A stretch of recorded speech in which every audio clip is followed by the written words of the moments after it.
आपने नेता बोलते थे, मैं सुन रहा था, मुलायम सिंह आदरणीय बोल रहे थे, मेरे साथी हैं, बरसों तक समाजवादी आंदोलन में न रहे कि 9 महीना में तो बच्चा पैदा हो जाता है। मैंने कहा कितनी वैज्ञानिक बात कर रहे हैं, ये तो वैज्ञानिकता है, प्रकृति का नियम है, 9 महीना में बच्चा पैदा होता है। लेकिन जो बच्चा पैदा होता है, क्या वो बच्चा 9 महीना में फिर बच्चा पैदा कर देगा क्या?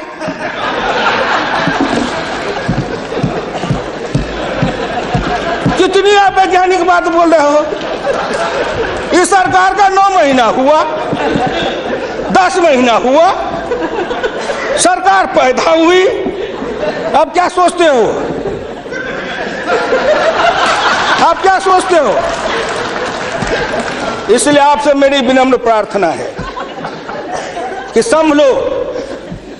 आपने बनाया ना, मैं आज भी कहता हूं, अगर मेरे गांव के किसी को उठावे, आंख में पट्टी बांध दे, हिंदुस्तान के कहीं भी, उड़ीसा हो, बंगाल हो, कहीं हो, किसान को लावे, गांव में आंख पर पट्टी बांध दे और एक बार इंडिया गेट पर उसकी आंख को खोल दे, उसको लगेगा कि हम स्वर्ग में चले आए, कि बैकुंठ में चले आए, कि इंद्रपुरी चले आए।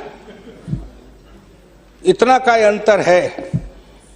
मैं 1977 में एमएलए बन के आया, इंडिया गेट के किनारे पैदल टहल रहा था, एक बड़ी गाड़ी में एक बड़ा कुत्ता जा रहा था, वो अपने मुंह को निकाल के जी लपलपाते जा रहा था। मैं गांव का आदमी खड़ा होकर सोचने लगा, कुत्ता जरूर कुछ कह रहा है।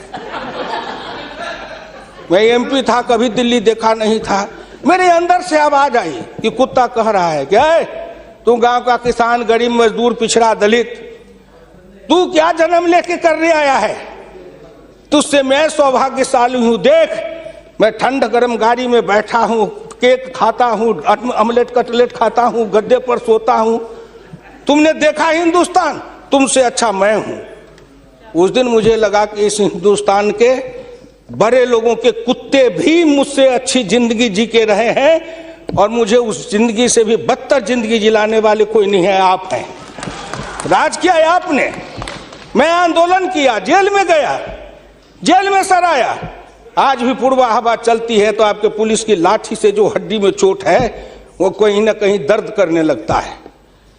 तब मुझे ऐसा एहसास होता है कि जिस राज में मुझे इतना कष्ट मिला था, अगर मेरा बस चले तो उस राज को सदा सर्वदा के लिए हिंदुस्तान से उखाड़ के गया जी में जाके पिंडदान कर दूं, जो फिर निकलने न पाए। हम किसान थे, हमको मजदूर बना दिया, झुग्गी झोपड़ी में डाल दिया, गंदी जिंदगी, कीड़े की जिंदगी जीने के लिए हमको रख दिया। जो गांव में बसने वाले थे वो 82.7 थे, और घट के हो गए 68.08। 14% गांव के लोग गायब हो गए। कहां गायब हो गए? गायब होके कहां गए?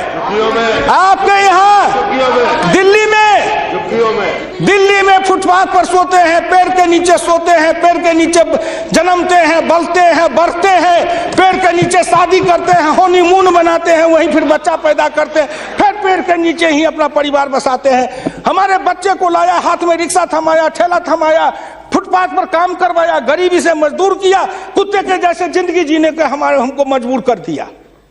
और ऊपर से आप बताते हैं कि हम अब तुम्हारे लिए क्या दे दिया? फूड सिक्योरिटी दे दिया। फूड सिक्योरिटी, दाना उपजावे, धान उपजावे हम, गेहूं उपजावे हम, अनाज उपजावे हम, मेहनत करे हमको बस समझते हैं आप भिखमंगा। फूड सिक्योरिटी, हर आदमी पर 1 किलो चावल और 3 किलो गेहूं देंगे। आप बड़े बड़े बड़े बजट वाले और शास्त्री वाले हैं, महीना में 1 किलो चावल खा के रहो, एक आदमी 3 किलो गेहूं खा के रहो। ये गरीबी का उपहास है, हमारी निर्धनता और गरीबी का उपहास है। आओ 1 किलो चावल देते हैं, 1 महीना में खाओ। महीना में 26 रुपया, जिसकी रोज की आमदनी आप कहते हो गरीबी रेखा के नीचे है, और चावल गेहूं बांटेंगे 70% को। क्या आंकड़ा है आपका? यही बजट बनाते थे ना। मैं उसी को कहता हूं, यही आपका आंकड़ा। गरीबी, चावल गेहूं खाए 70-80%, हमको कहो गरीबी की रेखा के नीचे है 26%। कबीरा बाँचे आखिन लेखा, पंडित बाँचे पोथिन लेखा। हम तो आंख से जो देखते हैं वो बोल रहे हैं।